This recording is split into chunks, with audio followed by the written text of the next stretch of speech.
Now I'm about to blow up and y'all don't even know. Powder keg about to explode. Independent, I run this show. International, run the globe. Hyperdrive, no cruise control. Got the life and they losing foe.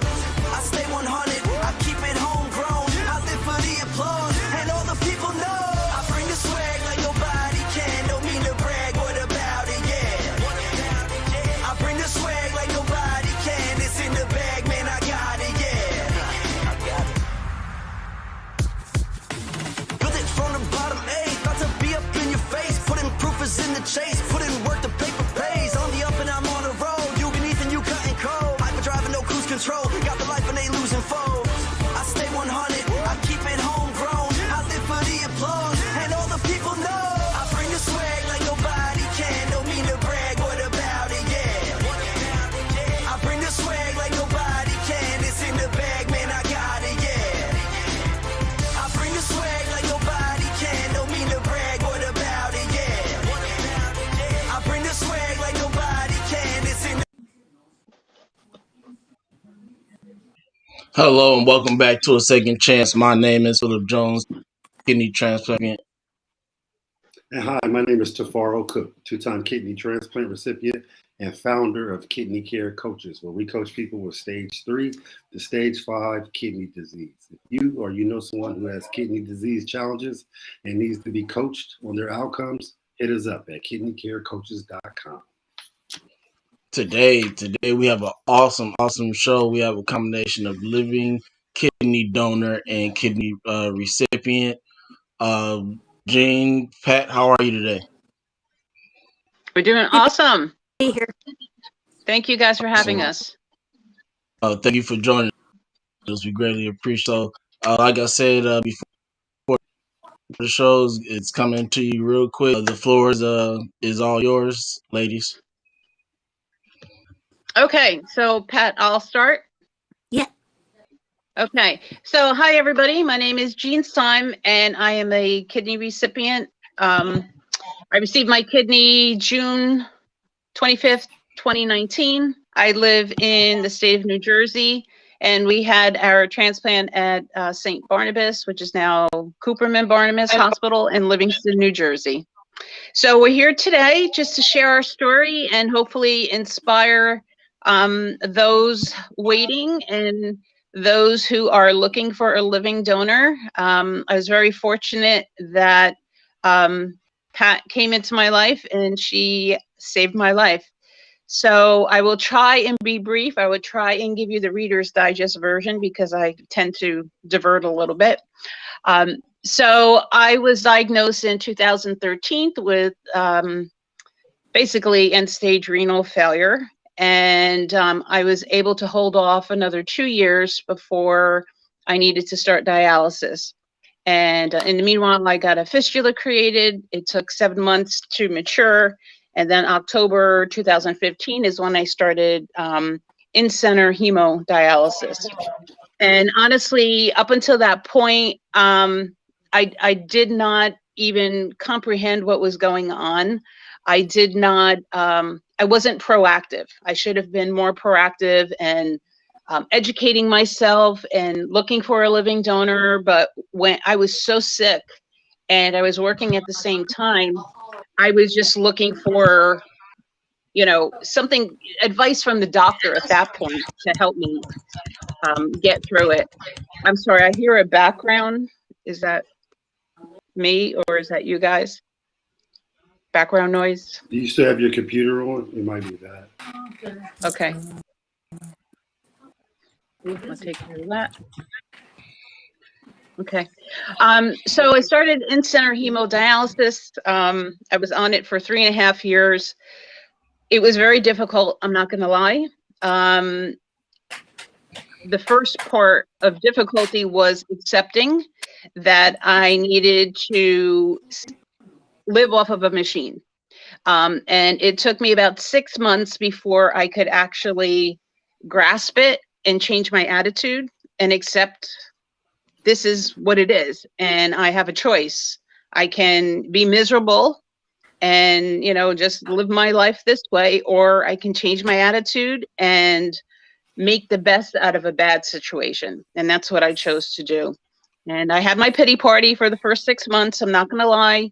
I was actually very embarrassed to tell anybody that I was sick. Obviously, I had to tell my employer, but I didn't tell my family, my friends at all until I was ready. And I'm going to say that that's the key thing, is that you have to feel comfortable. You have to feel ready to share your story. And if I didn't share my story, I may still be on dialysis. So I'm going to stress strongly, whoever is waiting out there, when you are ready, please share your story, because someone is listening. And in my case, Pat was there and Pat was listening. So I was on dialysis for about 3.5 years. You know, went through the testing process, got listed, got kicked off of the list because I had some issues that popped up, just like, you know, most people, they have issues that pop up. And I honestly, I was just waiting. I was just waiting for my miracle to happen. And I wasn't proactively looking for a living donor. I had a relative who offered to donate their kidney to me, but for my own personal reasons, I declined at that point. So again, I was just waiting and just trying to stay healthy, trying to get back on the transplant list, and just trying to, again, to make the best out of this situation that I was in. And I would go to the hospital to get blood work done and get my testing done, and all my doctors were there. And I would go and see the same phlebotomist who took my blood each time, and her name was Beverly. And one time I went in to get my regular routine work. I left, I came home, and Beverly, after I had left, ran into Pat, because Pat was a nurse for 40 years and she worked with Beverly at the hospital. And Pat was telling Beverly about this little boy who came on the news who was pleading that his dad needed a kidney. So Pat, years ago, had wanted to donate her kidney to one of her patients. And long story short, that never worked out. So she thought maybe this was a sign, because this little boy was on the news. He was a local channel. And Pat started testing. And fortunately, they found 3 matches for this little boy's dad. So they didn't need Pat at that point. So Pat was telling Beverly this story, and Beverly is like, well, my patient Jean, she's on dialysis. She needs a kidney. Would you consider donating your kidney to her? And she says, absolutely. So Beverly calls and she leaves a message on my machine, and she says, you know, you're not going to believe this. My coworker, Pat, she's considering donating her kidney to you. You have to give her a call. Now, at this point, I have to change my whole mindset, because here I am again, just waiting for my miracle to happen. And this woman from out of the blue, total stranger, is considering donating to me. So it took me a few days. I was actually on dialysis when I reached out to her. And I knew as soon as I heard her voice that she had my kidney. She was just so kind and just so selfless. I can't even explain it. And again, it was from the moment that I spoke with her. And she was awesome. I mean, I was firing so many questions at her, as far as, why she's doing it and blah, blah, blah. And I said to her, out of all the questions that I have, I just have one main question, is why would you, a total stranger, donate your kidney to me? You don't even know me. And she says, out of all the things that I've seen my patients go through, seeing someone live off of a machine is the hardest. And I just want to give back. And now I'm thinking, I'm right here. I'm right here. If this works out, I'm blessed. And I would be so grateful if it all worked out. So I'm going to throw it to Pat. You can go over our testing and how we met and all that fun stuff. I do have one question before we give Yes. it to Pat. Is that okay, Pat?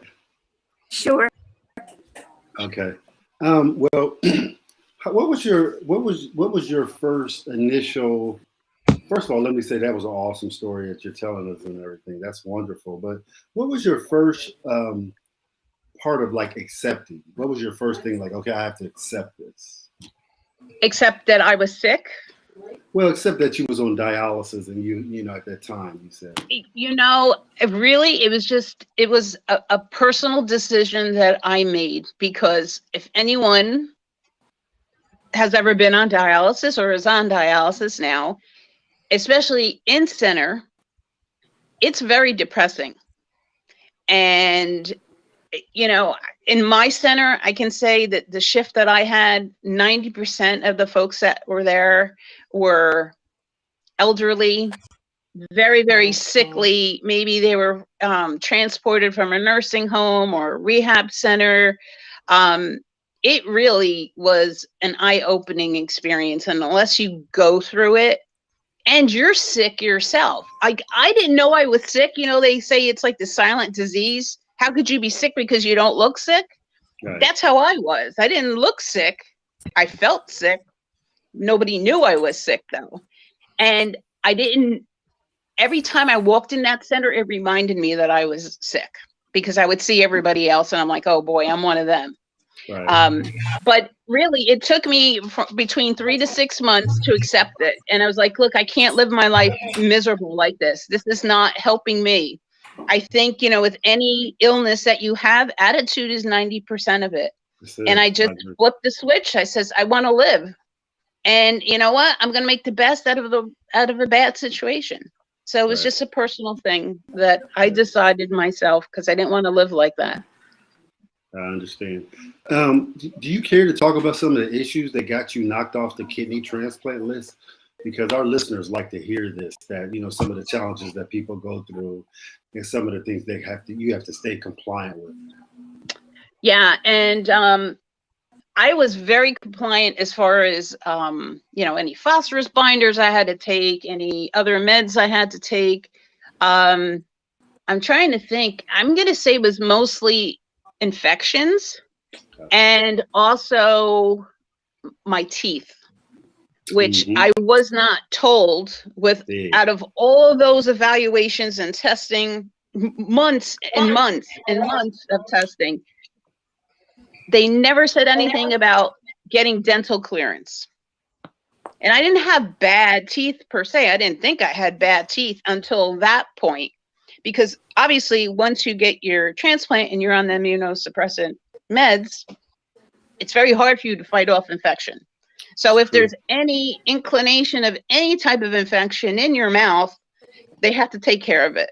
So that was part of my setback. That was not fun. I'm not going to lie. But you know what? I'm glad that they did that, because in the event after the fact, I wouldn't be able to fight off the infection, and then what would happen? Right. So I had that. I had issues with my feet as a diabetic. If anybody else out there, neuropathy, but also infection, which led to amputation and all that stuff I don't really want to talk about. But yeah, so I had a few setbacks. I'm not going to lie. I had a heart blockage that I had to take care of prior to that. But then my numbers were not exactly the numbers that they were looking for. So we had to just make sure the medicines that they were giving me brought that number down. So I was in range. So yeah, it was a struggle. I'm not going to lie. It was very frustrating at times, but I understood why it was so important. Yeah, that's big right there. You know what you said, and I understand. You know, I'm glad you told our listeners what some of the things you went through. But I tell people, especially the clients I work with, every 6 months you have to go get your teeth cleaned, because it's so important. Because the mouth is one of the, you know, the things where infection can happen early, at an early stage, to the point where it can stop your heart. It can give you a heart infection. So that is really, really important. And a lot of times doctors tell you everything else, but they forget that part. And, you know, you don't know how important it is until you have to go through that and everything. But thank you for sharing that part. Go ahead, Pat. Just you're up. I had already had the blood, and when I didn't get chosen as one of the 3 people in Philadelphia, and I was back working at the hospital, I saw Beverly, and that's how we got together. Then I went back to St. Barnabas as we still, and I started the organ donation process. I had no clue about process. Lots of blood work. I had a transplant through every step of the process. Every part of my body. They found a few glitches along the way, which were corrected. And I'd like to say that the hospital paid for all this testing that it was going. We knew that it was for Jean. I flunked a few tests, but then I passed. The obstacle was I put on some weight that I had to take off. But the organ donation process is not quick, and sometimes you think you're going to, just like your recipient. They find glitches along the way to give a healthy kidney. I thought I was too old to 67, and now I'm 70. Each hospital has its own age limit. A lot of people don't realize that. You can donate up to age 75.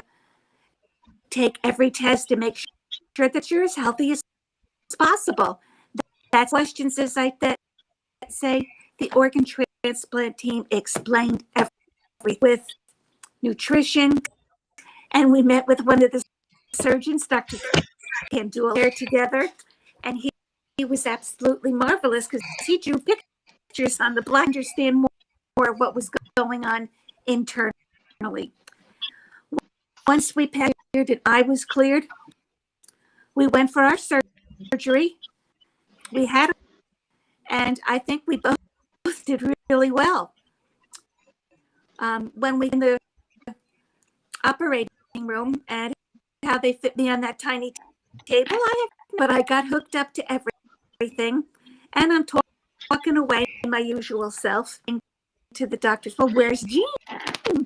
They go, she's in the next room. I go, okay. Well, needless to say, they put me to sleep very quick. Back to Jean. You're in the operating room, Jean. Oh yeah. So were we were in rooms next to each other, and I didn't hear Pat scream my name or anything like that. I was just, again, trying to figure out how they were going to get this on this size table. And they're like, don't worry about it. It's good. So I'm laying on the table and they're hooking me up to everything. And I'm looking towards the end of my feet, and I see this cooler at the end of it, and it's going up and down, up and down. So I said, excuse me, but what is that? He goes, well, that's where we're going to put Pat's kidney after we remove it, before we put it in you. I said, well, please do me a favor. Could you thaw it out before you put it in me? Because I'm so cold, they knocked me out right out.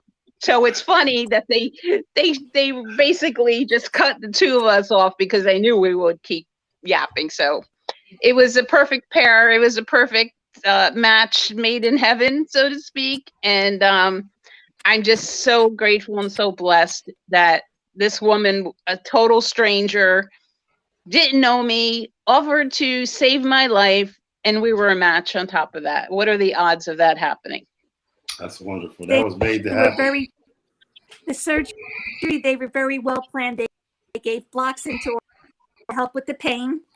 The only real pain that I actually had was from the gas shoulder, but I got medication for that. And I was up walking, it was very near behind me. That was the only discomfort I had as a donor. How about you, Jean? Yeah, I mean, literally, I woke up in the ICU, and I knew I was in the hospital, but I didn't know why I was in the hospital until I started feeling around, and I felt all the tubes, and I felt the padding, by where they put the kidney, and I was just so happy that I had it. And my first question was, how is Pat? I didn't even ask how I was. I just asked about Pat and if she was okay. And thank goodness she was okay. And I have to tell you, when I woke up, I literally felt 1,000% better immediately. The liquid gold was producing all those toxins, and all that was coming out. And I was ready to go. I was ready to start walking, but I had to wait like 8 hours. And they were very slick by putting us maybe like 5 rooms apart, because this way we would be forced to walk, which was very good. And I started about 8 hours after. I was good. I mean, I should have taken my own advice where, don't wait until the pain starts to take the meds. I tried to be a hero. And then once the pain kicked in, it was bad. So they gave me a numbing block, which was like a miracle in itself. And I was good to go. And we left the hospital, and here we are today. And, thank goodness, no complications. And, and now, not only did I receive a kidney, but I received a sister now, because we see each other all the time, which is I say it's like a bonus, because, living donation, if you have that connection with your living donor, I mean, I can't even explain it in words. I say to her, even if you get mad at me and you leave my life, you will never leave my life, because you will always be a part of me. So just having that special bonds with her, it just makes the entire experience that much more exciting and better, and gives me more motivation to stay healthy. And, because I'm doing it for her, I have to take care of myself and my kidney, because it's a precious gift.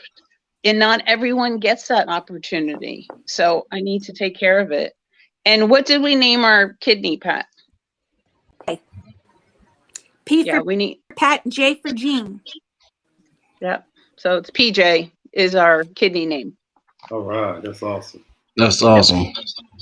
We realized that Jean would have 3 kidneys after the surgery. Assumed they took one out and put it in her. But they piggybacked them, and since the surgery, because she's got 3 and I only have 1. Here. That's why I walk lopsided, because I have 3. That's funny.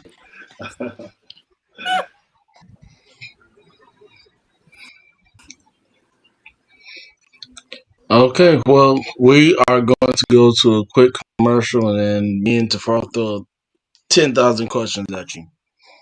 Awesome. Hi, everyone. I'm Camille Cook, the family nurse practitioner, the creator, the developer, the chef, and the cook of crack. Well, creamy crack, the addictive, all-natural body cream. I have a background in dermatology and cosmetic surgery, and I created a 98% organic and a 2% all-natural body cream in 2011 for both my son and husband.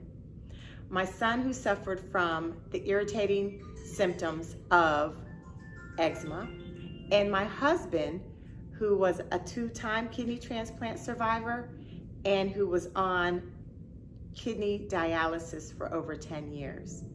They both suffered from the dry, itchy, scaly, and flaky skin. And as a mom and a wife, and with a background in dermatology as a nurse practitioner, I couldn't stand back and see them suffer any longer.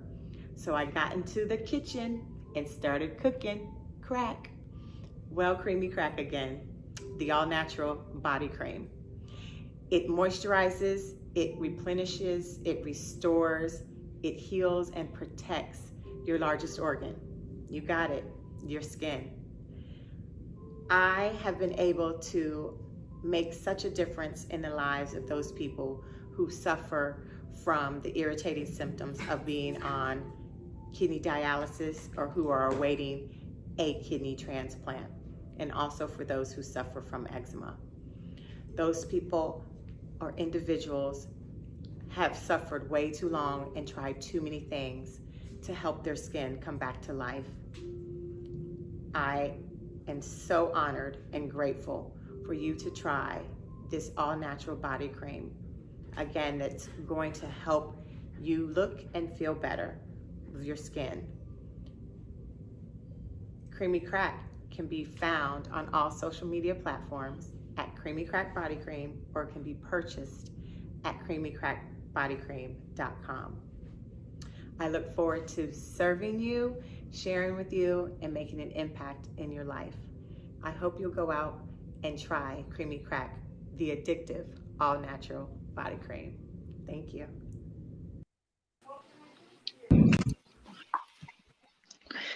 Welcome back to a second chance. So my first question is for Gene. So, um, how did you take finding out that you were uh, dealing with end-stage renal disease? Like I said, I was in a funk. I was in a funk for a very long time, and I was embarrassed to tell anybody, even my friends. Only my family and my employer knew. That was it for the longest time. Um, I don't know if I was in denial. I don't really know. Maybe I didn't truly comprehend what was happening, but I was very fearful because I was thinking, okay, well, I, can I work and do dialysis at the same time? You know, how am I going to feel? Am I going to be too sick to go to work? What am I going to do for insurance? What am I going to do for income?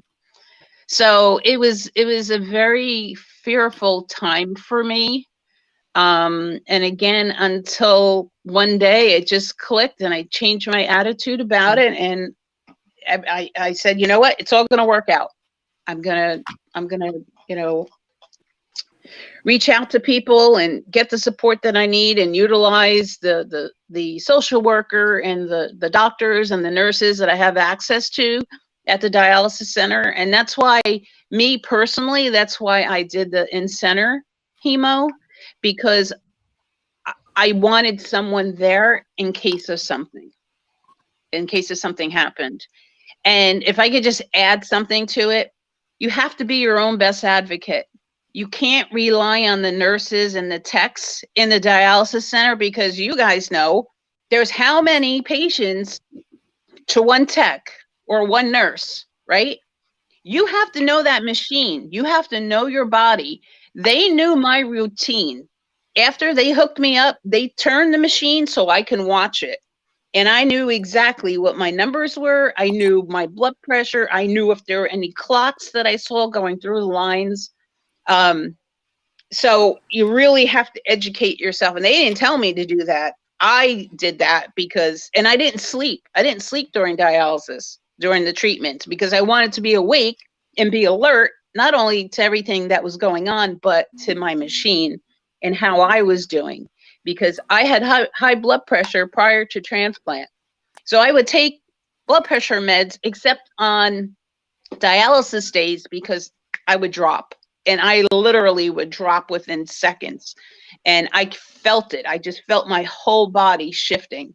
And I knew I had to pop some pills to actually raise my blood pressure at that point. So, but yeah, again, just to get back to your original question, you know, I was in a funk. It was very depressing. It was very dark, very confusing. And luckily, you know, I made the best out of it. And here I am, and I'm very grateful. Yeah, I think. Well, first off, you're a lot better than me because I go to sleep every treatment.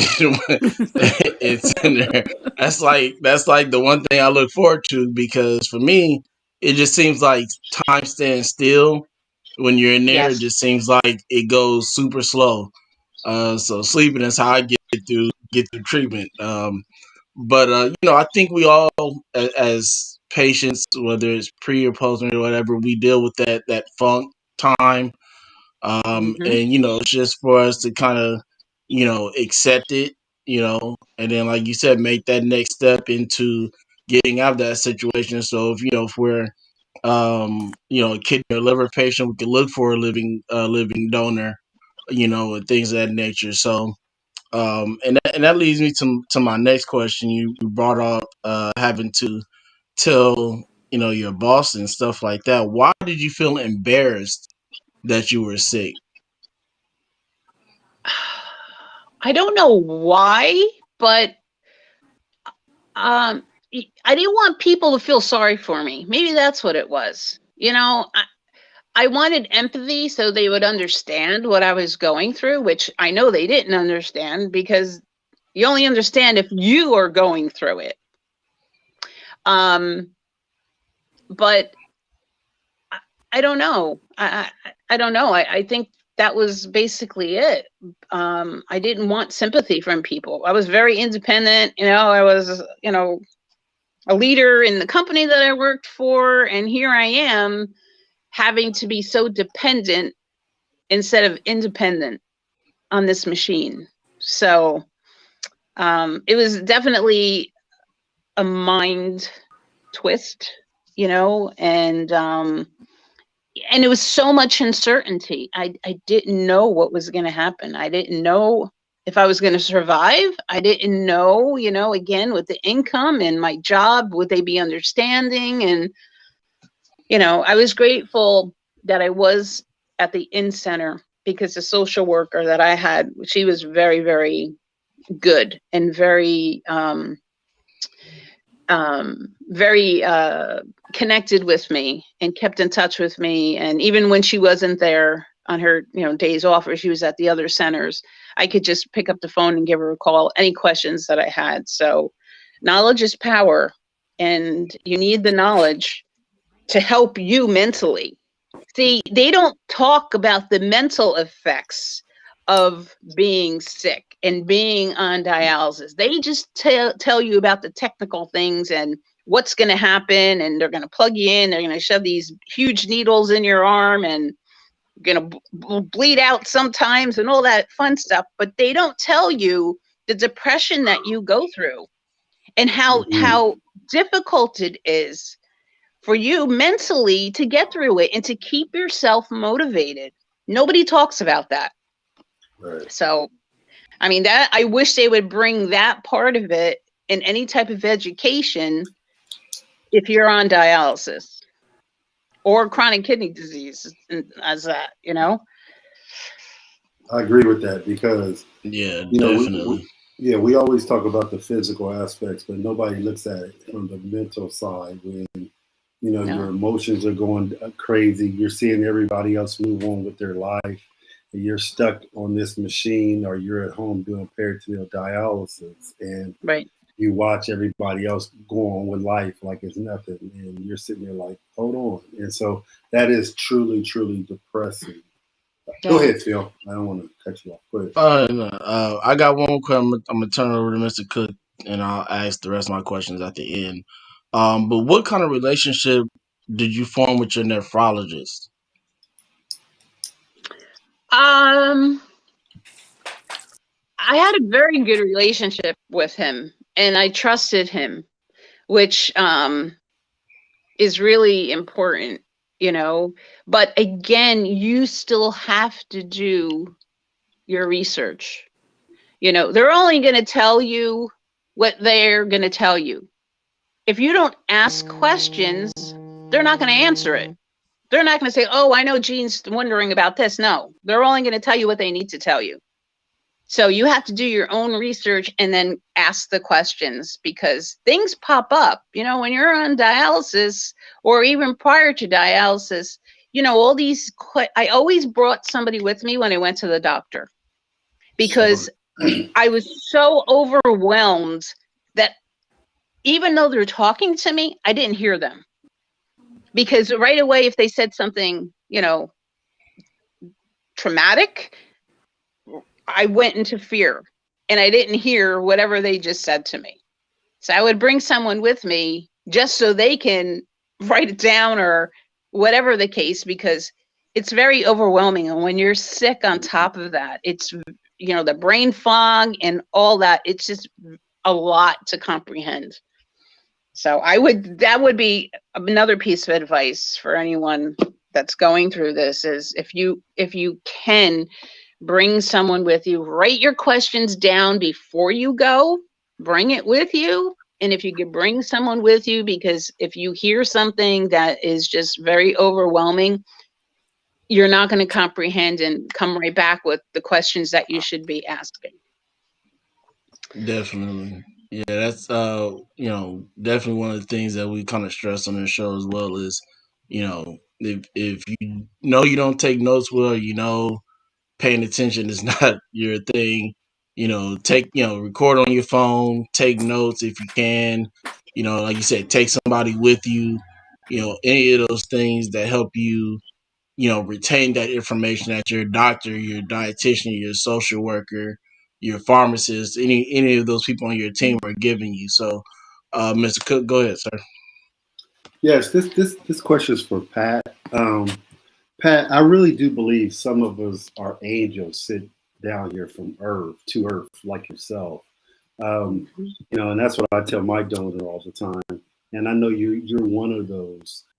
But let me dig a little deeper inside your soul and ask you what transferred you over to want to be such a selfless person and give like this, because it's such a big thing. And a lot of times we see donors and we just say, okay, that's the donor and that's the recipient, but it's bigger than that. You have to feel inspired deep down in your heart to want to be like who you are. So how'd you come to that, be that type of person? I had a frequent flyer patient who was always coming in to get her, help me, Jean, her access worse and worse and worse. And that's how I decided to get into the program. But if I got accepted at the time, I wanted to donate to her. And I had to pull out because my mother got sick and she was lucky enough to go on. I found a cadaver kidney. 10 years goes by and a little boy trying to get a kidney for his father. Everyone is not meant to be a kidney donor. It's all in your heart. You're not doing it for any attention or anything else, but it's just that was me. It was in my heart. I wanted to do it. That's simple. Yeah. And she just Yeah. wanted to give back. And she was a nurse for 40 years. I can't even imagine the things that she has seen people go through. And, just to want to give back and help someone. Right. Yeah. It's she is an angel. Exactly. And being a nurse for 40 years, that's what I'm talking about. It takes, a person like who she is. This didn't just start right here. Being a nurse for 40 years, that is giving yourself to a lot. Right. And I can only imagine, all the people that came, all the souls that came her way, and she's providing nothing but great support and just being that type of person. So I just from the bottom of my heart, I want to thank you for being just who you are. That's very, very special. Yes, that's I have no more questions. Go ahead, Phil. Yeah, no, and He's that's not wait, he's true. speechless. Mr. Cook, you have another question in there, and I know you do. So don't hold back now. He's waiting for the finale. That's what it is. Well, again, it's just kind of remarkable because you see somebody like herself and you see these special souls is all I'm saying, and we got to give them their flowers while they're here.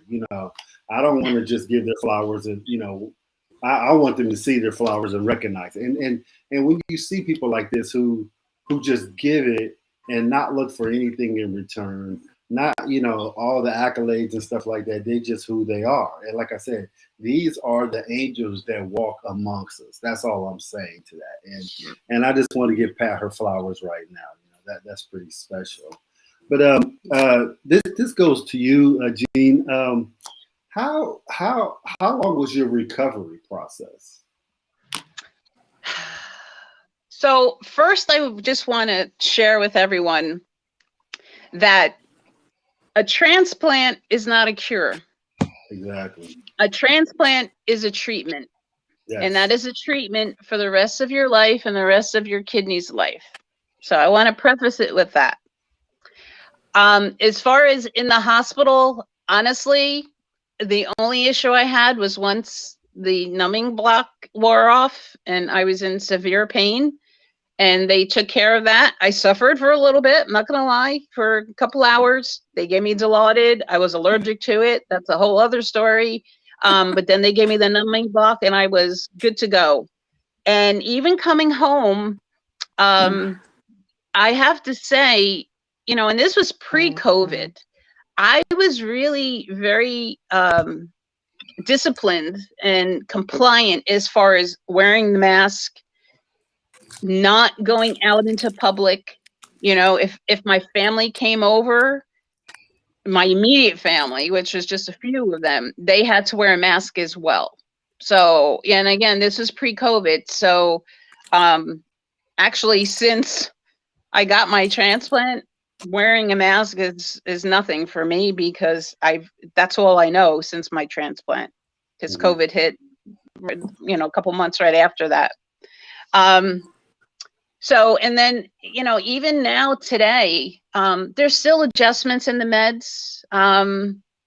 In the beginning, because the dosage of prednisone that I was on was high, I was wired. I was hungry all the time. I gained probably like 20 pounds afterwards because I just wanted to eat. I was just so hungry. And for those on dialysis, the food just doesn't taste right.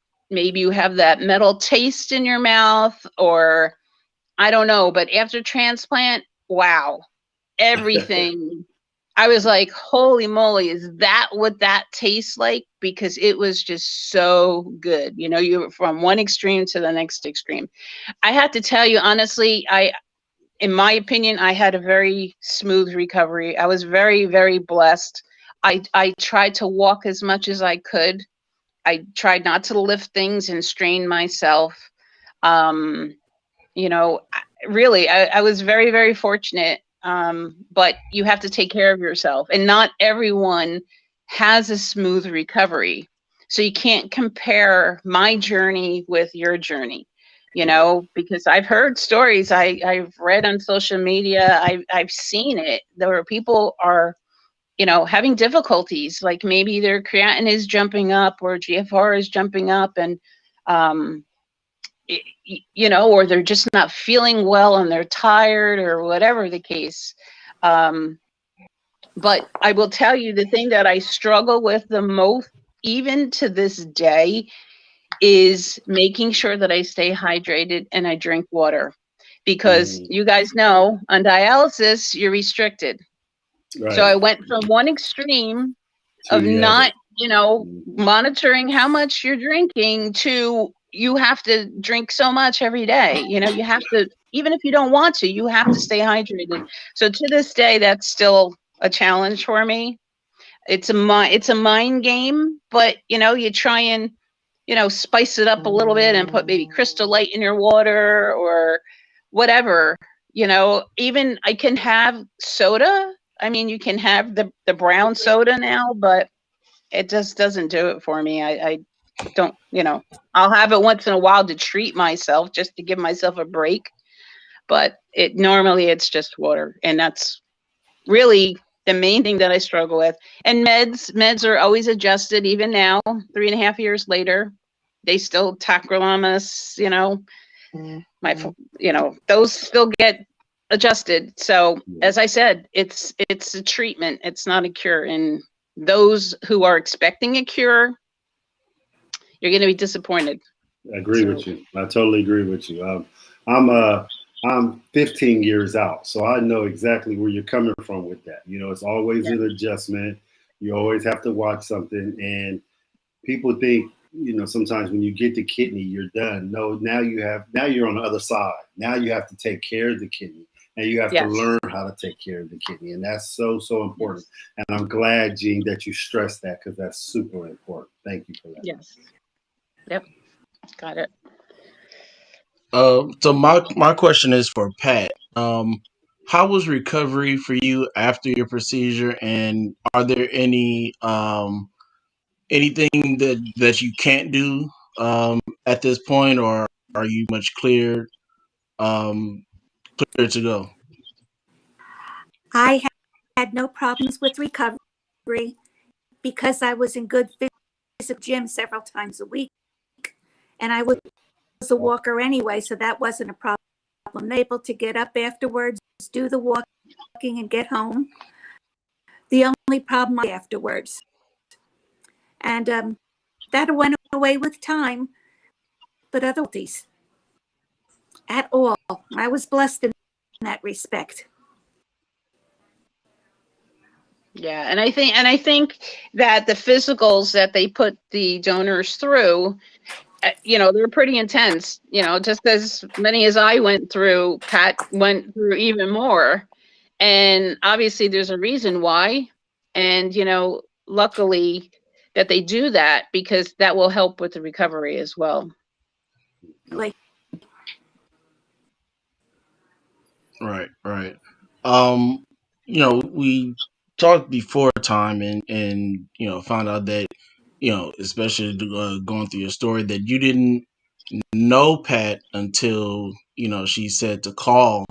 What kind of relationship did you two form before the transplant?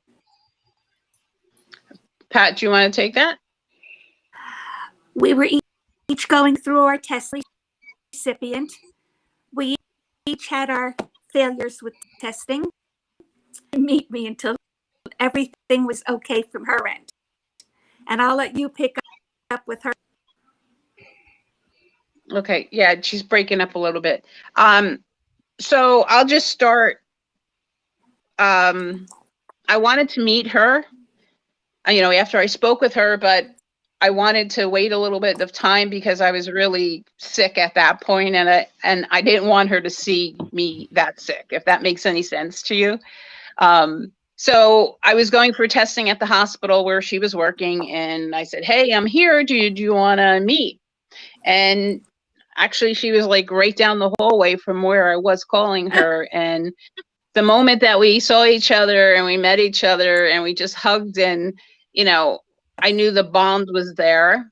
And what was really cool, we went through the journey together. She went through testing, she kept me up to date. I went through testing, kept me up to date. But what I will tell you, as a living donor, Pat was amazing, because she wanted this so bad. She would contact the coordinator at the hospital. She would keep on top of it, because sometimes, they get busy, or, the coordinators change, they leave, whatever the case. Pat was right on it.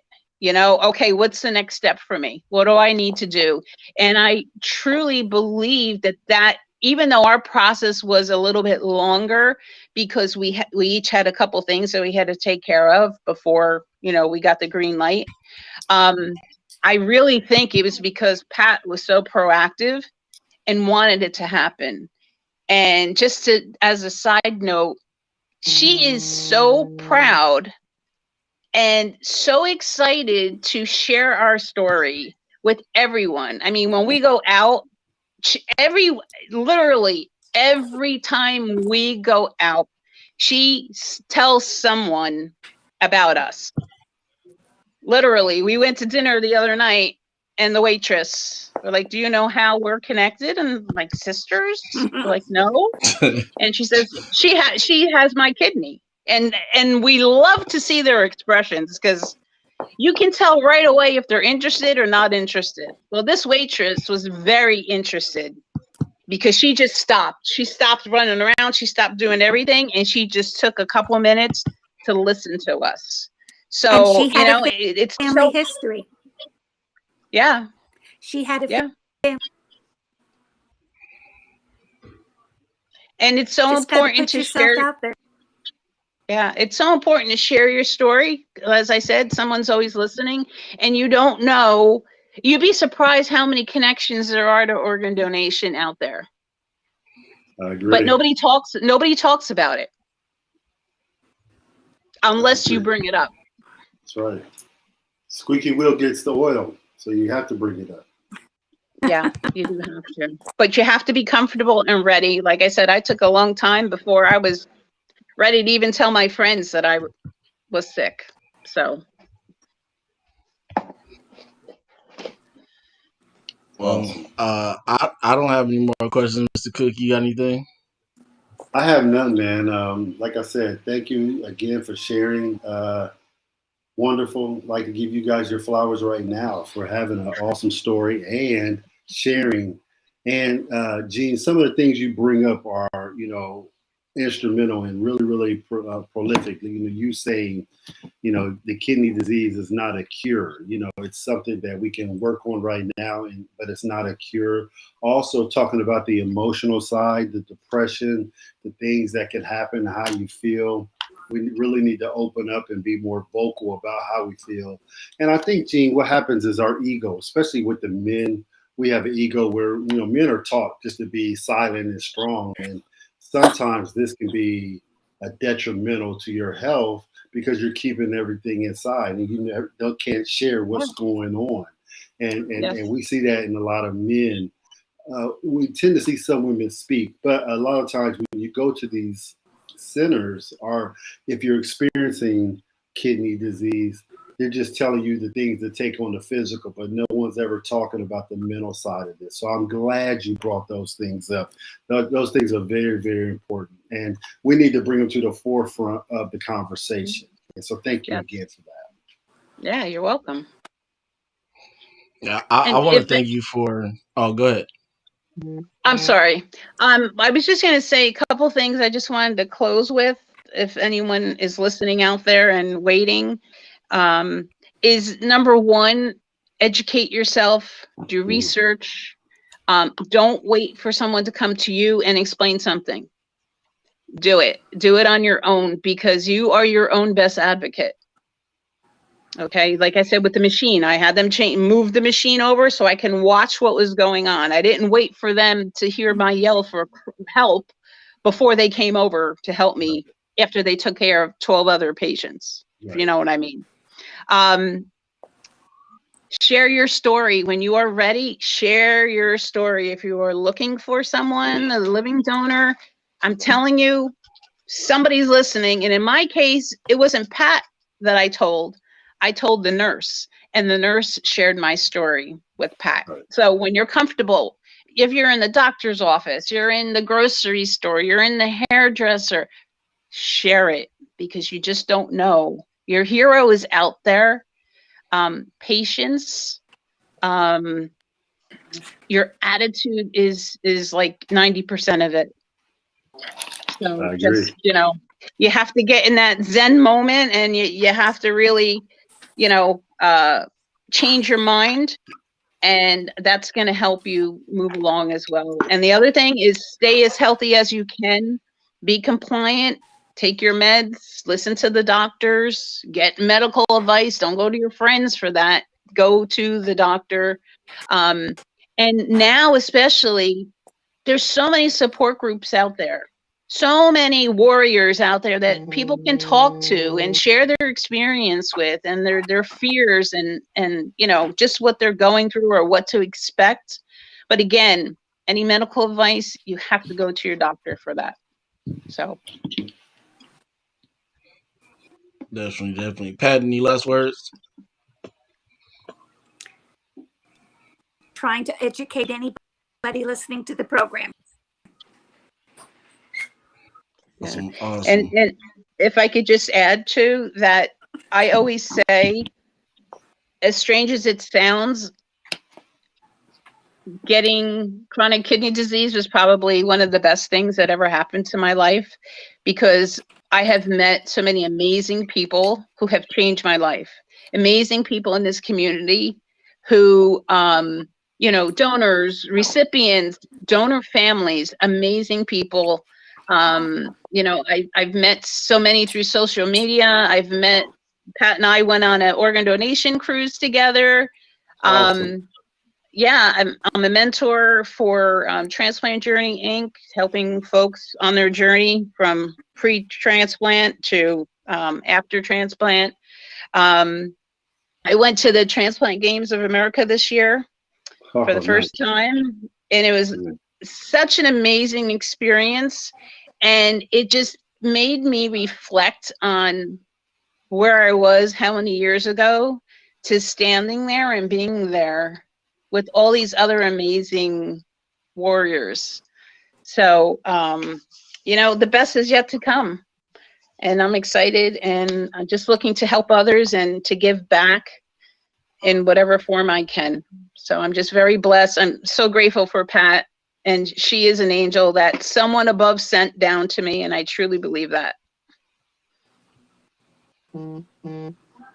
Yeah, I'm glad you were able to experience the Transplant Games of America. Myself and Mr. Cook have been to several of them ourselves. I went to the one in San Diego. Also, I'm in Los Angeles, so um, you know, I think if you're able to go in 2024 or down the line, you'll definitely see a bigger number. This year because it was kind of still kind of close to COVID, Yes, wasn't the bigger amount of numbers that are usually seen.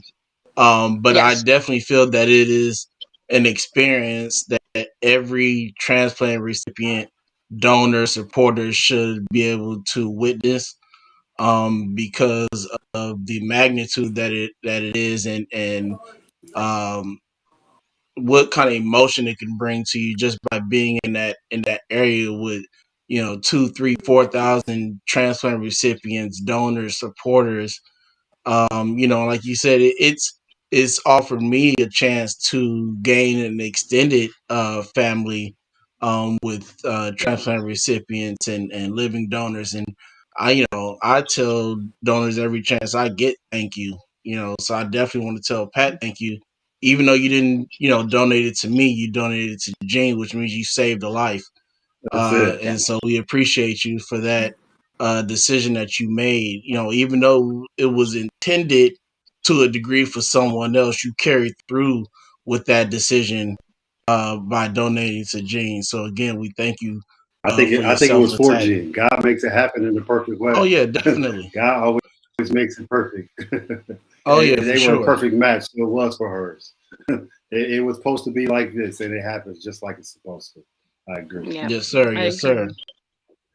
Thank you guys, Definitely and agree. continue doing what you guys are doing and spreading the awareness and helping others, because you know what, that's what it's all about. And for yourself, Philip, I just wish you well and stay strong. You're a warrior, and you just keep faith. Thank you. Yeah, and if I don't have nothing else, I got got my faith. I definitely got to hold on to that, for sure.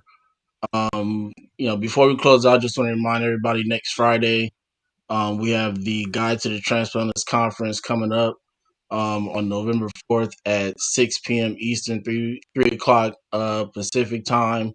And basically, what this conference is we're going to have professionals in the area of kidney, liver, lung, and heart, coming on to tell patients that are waiting to be put on the list what they should and should not do to be placed on the list, and what they should and should not do to stay on the list, because those are two totally different areas, when it comes to transplant. What you need to do to get on it, what you need to do to stay on it. There are some similar areas, but there are some things that are actually to a degree different at the same time. So it's good to both of those that you'll be needing to hopefully get your transplant, as soon as possible. So again, thank you, Gene. Thank you, Pat. Appreciate you, Mr. Cook. We'll hopefully see you all next week on Sunday, November 6th at the same time, 5 o'clock Pacific, 8 o'clock Eastern. You all have a blessed night. Thank you so much, gentlemen. Thank Thank you, you. Pat. Love you. Love you too. Take care, guys. All right.